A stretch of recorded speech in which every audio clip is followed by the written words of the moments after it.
Good afternoon, sir. Are you Kirk Edwin Jensen? Yes, I have documents in here that I just filed with the clerk, and I need to submit them here.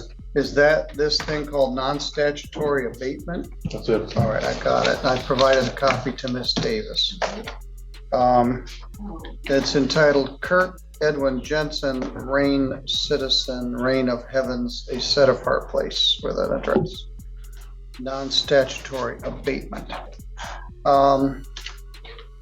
File number 23660ST, charges operating with no license.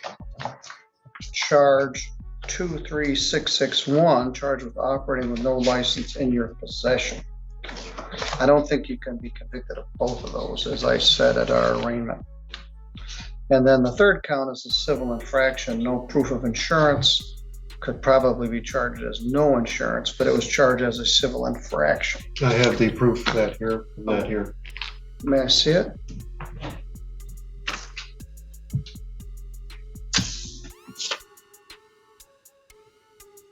All right, that's the person that owned the car. Correct. Yep. All right. Let Debbie see that. All right, we had kind of a chase our tails around at the time of the arraignment. You are, what do you wish to be, a Reign citizen? I have a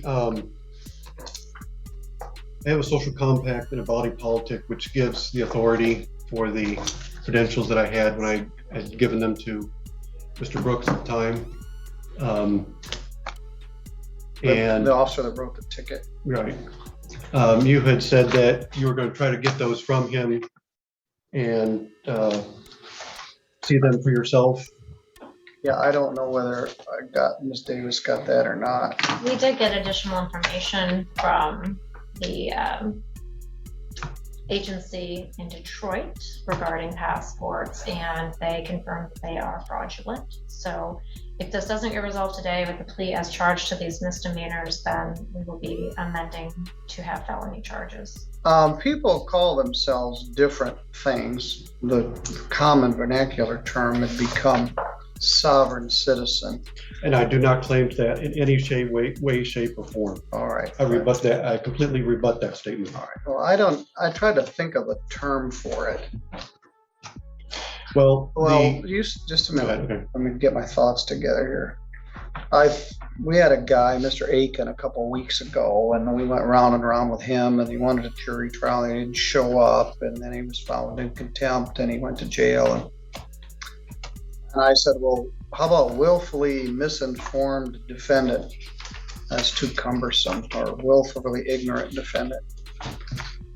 And then I was laying in bed between then and now, and I thought, follow me here, Mimsy were the borough groves.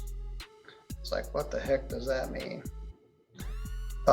It's from the poem Jabberwocky by Lewis Carroll. It was written in the 1800s. It's a nonsense poem that doesn't mean anything. And more importantly, there was a science fiction story written maybe during the war called Mimsy Were the Borough Groves. It's a very interesting story about some toys that were sent from the future back to here. It's pretty relevant right now with cell phones. And the third line is Mimsy were the borough groves. And what is a borough grove? It doesn't make any sense. So my term for these people that come in with this kind of nonsensical jabberwocky is going to be borough groves. So this is borough grove. It doesn't mean anything, and neither do your pleadings. This non-statutory abatement and all this stuff about self-claimed contracts and Exhibit B and C has no lawful effect. So the question I have here is, do you wish to have a trial on these matters, or do you wish to enter a plea to this? So does the body politic and social compact is that being disregarded? Correct. Okay, then I'll go with the trial. All right, then I will. Do you want to have an attorney to assist you? No. All right. You sow the wind and reap the whirlwind. The prosecutor is going to charge you with some sort of felony charge. What charge did you have in mind, Ms. Davis? I believe that Prosecutor Morgan looked it up and it was fraudulent documentation, basically manufacturing fraudulent passport and a fraudulent license.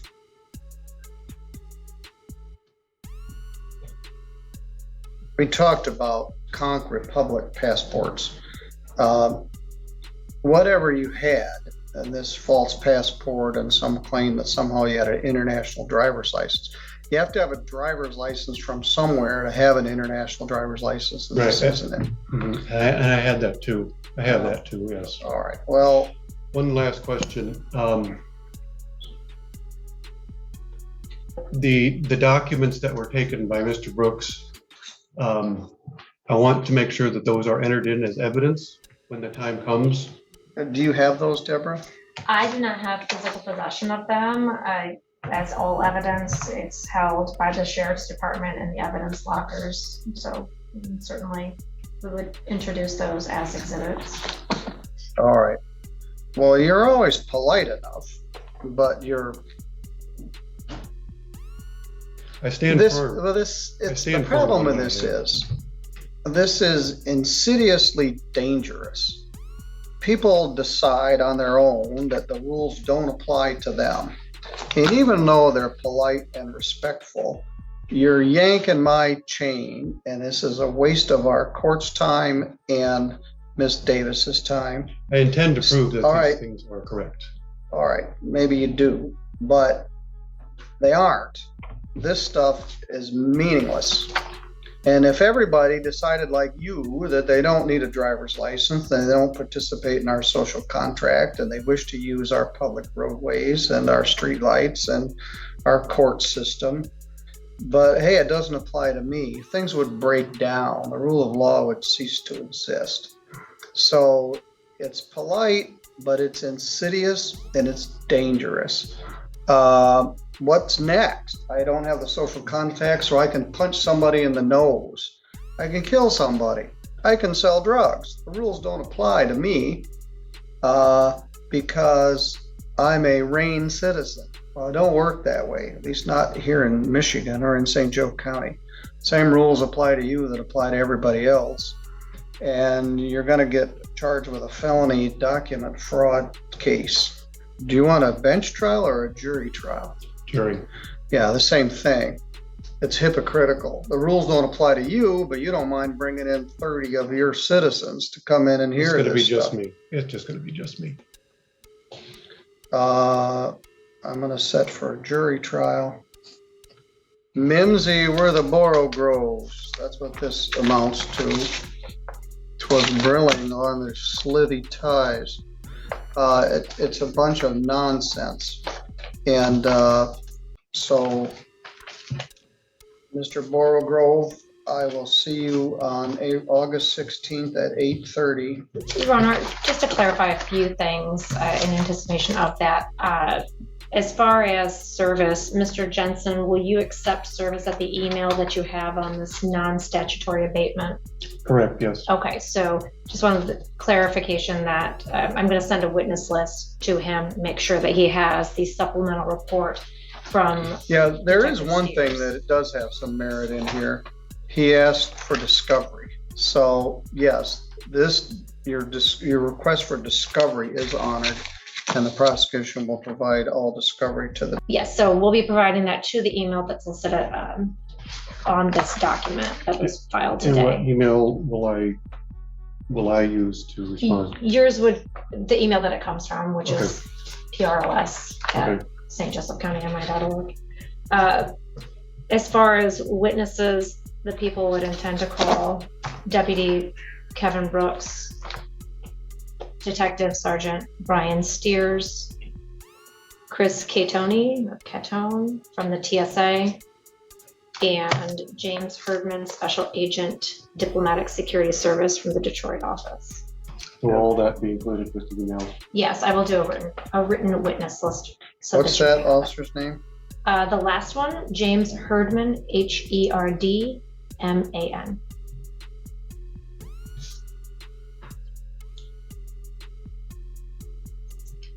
And then potentially this Cheryl Pulaski. The owner of the car? Yes. I don't believe there might have been another backup officer. Let me double check. I don't know if we'll need him, but Even though you have these mistaken beliefs, what's your objection to having an attorney to help you with this? I do not choose to have any bar or associates representing me. All right.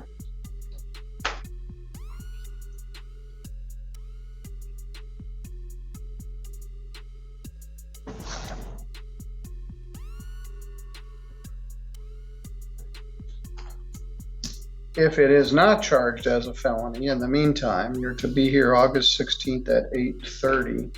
Okay. And do you have any witnesses that you wish to call? Potentially the owner of the car. I'm not sure at this point, but that would be one potential minimum. Other Just a minute. witnesses, would they be available? One precaution, the owner of the car might have a Fifth Amendment right not to testify. Mhm. If they're allowing you to drive the car without an operator's license, that could be a misdemeanor in and of itself. So that's something to consider. But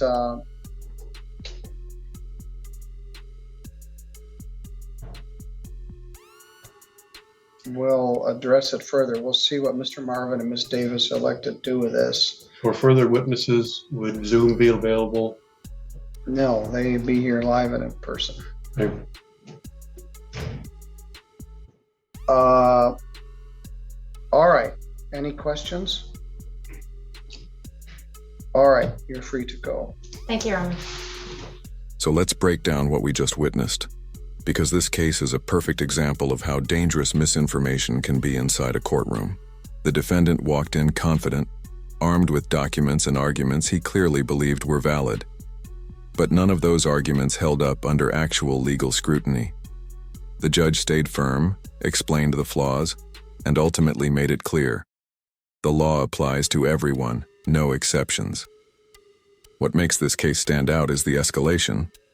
What started as relatively minor charges quickly turned into potential felony consequences, all because of decisions made in the moment.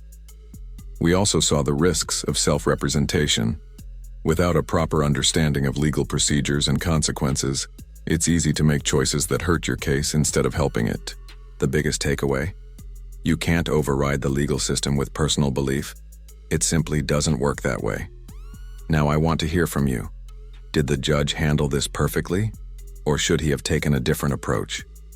If you found this case as shocking as we did, make sure to hit that like button, share your thoughts in the comments, and don't forget to subscribe for more jaw-dropping courtroom breakdowns.